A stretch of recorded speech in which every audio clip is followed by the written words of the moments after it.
both of the functions are emitting UI, and they can emit several UI elements like text. If no instruction is provided on how to arrange the UI element to be stacked on top of each other.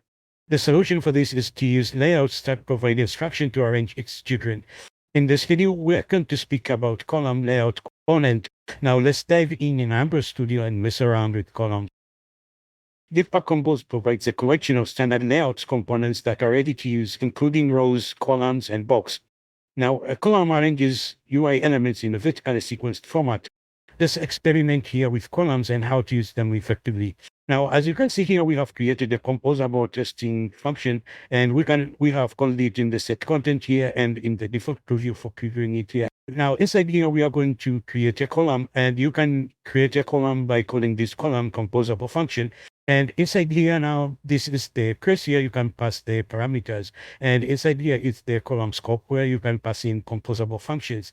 So if we hover around here, and inside here we are going to create surfaces so that we can visually see how we can use these columns in our project.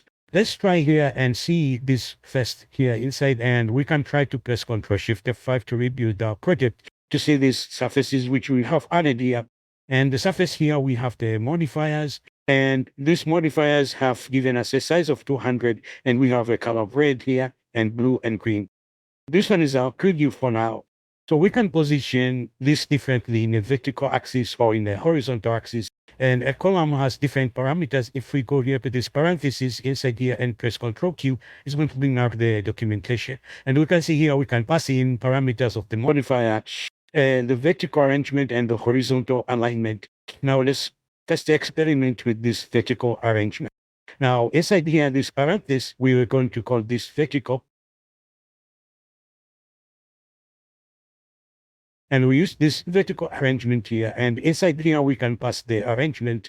And as you can see here, we can space this differently. Now let's just try here using the center, and we can try to rebuild this. Now, as you have seen here, there is nothing which has changed visually. So why is this happening? I've tried to run it in the app. And in order to see this, you can see that this has not been changed anywhere, and it has been in the same position.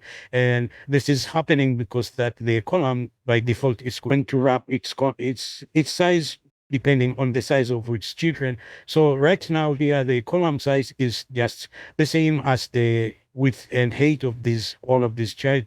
So it's going to measure them, and this has not any extra space which is going to arrange them in the center. So all of these arrangements are just on the same position. And in order to solve this one, we can just use the modifier in order to fill the max width and the max height. And inside here, we can call the modifier, and we can provide that and fill the max height here inside. Also, we can fill the max, and we can fill the max width inside here. So right now, if we try to rebuild and see how it's going to be arranged.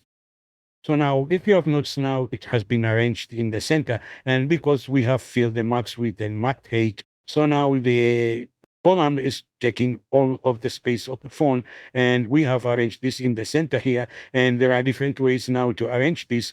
Let's see here another way, and inside here we can just try the center. If we press Ctrl space, and you can see that there is different ways to use this. We can try this space evenly, and this one is going to space evenly across the main line. Now let's try this one, and we can see how it's going to be. So now the children as being evenly spaced. As you can see, the space which from here to here and here, they are equal. And this because we have used this arrangement space evenly. So if you press here, Ctrl space bar, you can see that there are different things here. There is space around, space between, and other ways which you can use to arrange your child. So you can experiment with them in your time. So let's see here, this is spaced by. And as you can see, this is spaced by here, we can pass in the space, and also we can pass in the alignment. So for example, here we can pass, for example, 10 dp, and we can align it wherever we want it. For example, we can align it to the center.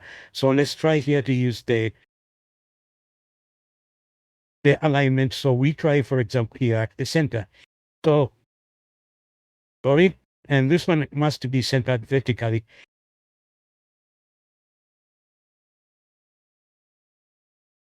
Now, as you can see here, we have provided a space of 10 dp and it has provided a space and it has aligned its center vertically. And as you have not seen here, this are only just inside this space here, and they are not going to this space for the end. And it's because we are just using here the vertical arrangement. So we can use the horizontal alignment to change the position of this one. So we can try to center it, for example, here to the center or to the end. And in order to do that, we can use the horizontal alignment.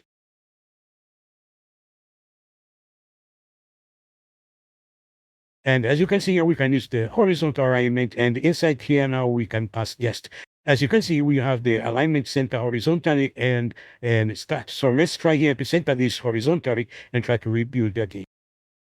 Now, as you can see here, we have arranged this center to the horizontal and to the vertical axis by using this horizontal alignment, and you can try to change this differently. Now, as you have seen, all of this time we're just applying to all of these children. So if we want to apply this specifically to a child, we are going to see next inside here. We can align a child UI element differently from others, and we'll override the parenting position measurement. Now, as you can see here, we have the modifiers, and we can use these modifiers to align a child differently. And as you can see here, we have been creating an instance on every composable. So we have been creating here and here and here and also here. And this is not a best practice. So later in this video, I'm going to show you how you can use them effectively. So right now, let's just try to align this differently. For example, here now we can try to align this one to the end, and we can use here the align keyword, for example, and we can try to align this to the end by using the alignment.end. Now also let's try this to align it to the center. So we are going to align this, and we can just try to align this center horizontally.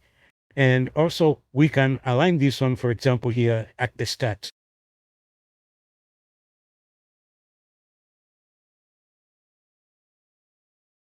And now we are aligning this to the start. So let's try and rebuild here and see. Now, as you can see here, it has been positioned differently. So this one has been at the end, center, and this one has been at the start. So you can use these modifiers here to create any UI which you wish by using these columns. So right now, let's fix up the problems of just creating different instances of these modifiers on different surfaces. And this is the best practice which Jetpack Compose recommend on using this way. So now let's fix these problems of these modifiers, of creating different instances of these modifiers. And inside here, we are going to this composable, and we're going to create here a parameter, and we're going to call this modifier.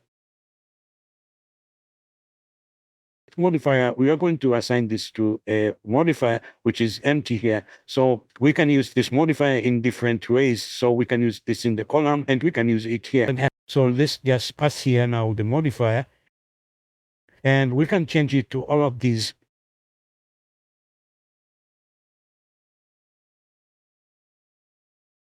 So right now we are creating only one instance, and we can reuse it in different composable inside here.